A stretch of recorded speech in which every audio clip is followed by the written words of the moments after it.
Hello everyone, and welcome back to Writing Tutorials. In today's video, we're going to look at an essay on good habits and good manners.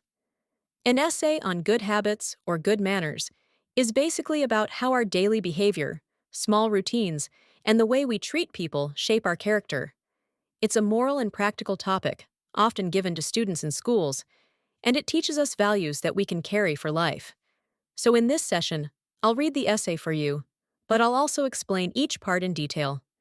That way, if you ever need to write an essay on good habits or good manners, you'll know exactly what to write, how to expand your ideas, and how to structure it in a simple but effective way. Let's begin with the introduction. Good habits and good manners are very important in our life. They help us become better people and also make others respect us. A person who has good habits and manners is loved by everyone, whether at home, in school, or in society. Now, let's unpack this. The very first sentence says, "Good habits and good manners are very important in our life." This is a strong opening line because it introduces the essay clearly. You're telling the reader or the examiner exactly what the essay will talk about. The second sentence, "They help us become better people and also make others respect us," gives a reason why they are important. Remember this tip. In essays, don't just state a fact. Always explain why it matters. Here, the writer is saying good habits and manners improve us and make people treat us with respect. The third sentence, "A person who has good habits and manners is loved by everyone, whether at home, in school, or in society," adds more detail. It shows that these qualities are useful in every area of life, not just in one place. This makes the introduction complete. So, when you write your introduction, follow this flow. Start with the main idea, give a reason, and then expand it by showing its effect in daily life. Now, the second paragraph. One of the most important good habits is cleanliness.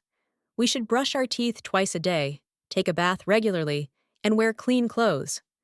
At school, we must also keep our classroom clean and not throw paper or trash on the floor. These simple habits keep us healthy and make our surroundings pleasant. This paragraph focuses on a specific habit, cleanliness. That's a great choice, because cleanliness is often considered the foundation of good habits. The first sentence introduces it directly. One of the most important good habits is cleanliness. This tells the reader what the paragraph will be about. Then the writer gives examples: brushing teeth, bathing, and wearing clean clothes. These examples are practical and easy to understand, especially for a student audience. The next part, at school, we must also keep our classroom clean and not throw paper or trash on the floor, shows how the same habit applies in different places. Notice how the essay connects personal cleanliness at home with responsibility at school. This is a smart way to show that habits are not just private, but also social. Finally, the sentence, "These simple habits keep us healthy and make our surroundings pleasant," gives the benefit. It answers the question, why should we care about cleanliness? The answer is because it protects our health and makes life more comfortable for everyone. When you write a paragraph like this, always remember the formula. State the habit, give examples, and explain its benefits. Now let's look at the third paragraph. Another important habit is punctuality. As students, we must come to school on time, finish our homework regularly, and not waste time. If we are punctual, we can complete our studies properly and also gain the trust of our teachers and parents. Here, the focus shifts to punctuality, which means being on time. The first sentence, "Another important habit is punctuality," acts like a topic sentence. It makes it clear what the paragraph will discuss. Then, examples are given. As students, we must come to school on time, finish our homework regularly, and not waste time. Notice that the examples are all related to school life, which makes it relatable for students. You can do the same by adjusting examples to your own context. Maybe mention being punctual for sports practice or arriving on time for family events. The final sentence explains the result. If we are punctual, we can complete our studies properly and also gain the trust of our teachers and parents. This is important because it shows that punctuality is not just about time, but also about discipline, trust, and responsibility.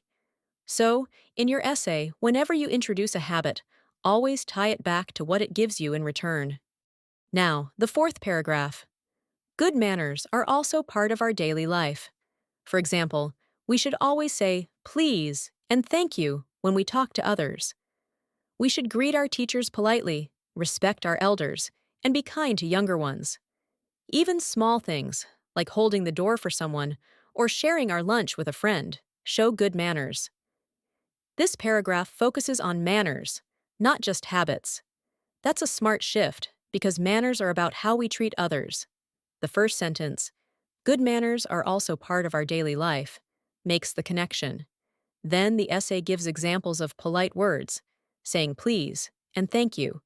These are small actions, but they make a big difference in how people see us. The next part, we should greet our teachers politely, respect our elders, and be kind to younger ones, covers different relationships in life. It shows respect goes upward to elders, kindness goes downward to younger ones, and politeness goes across to everyone. And the final sentence talks about little actions like holding a door or sharing lunch. These examples are simple but effective. They show that manners don't always require big gestures. Even small things can express kindness. If you're writing your essay, make sure you include everyday examples like these. They make your essay feel practical and relatable. Next is the fifth paragraph. Helping others is also a good habit. If our friend forgets a pen, we should lend one. If someone falls down, we should help them get up. These small acts of kindness make us good human beings. This is a short but powerful paragraph. The first sentence introduces the habit, helping others. The examples that follow, lending a pen or helping someone who falls, are very simple, but that's the beauty of it. They show that good habits are not always about big actions. Even tiny gestures count.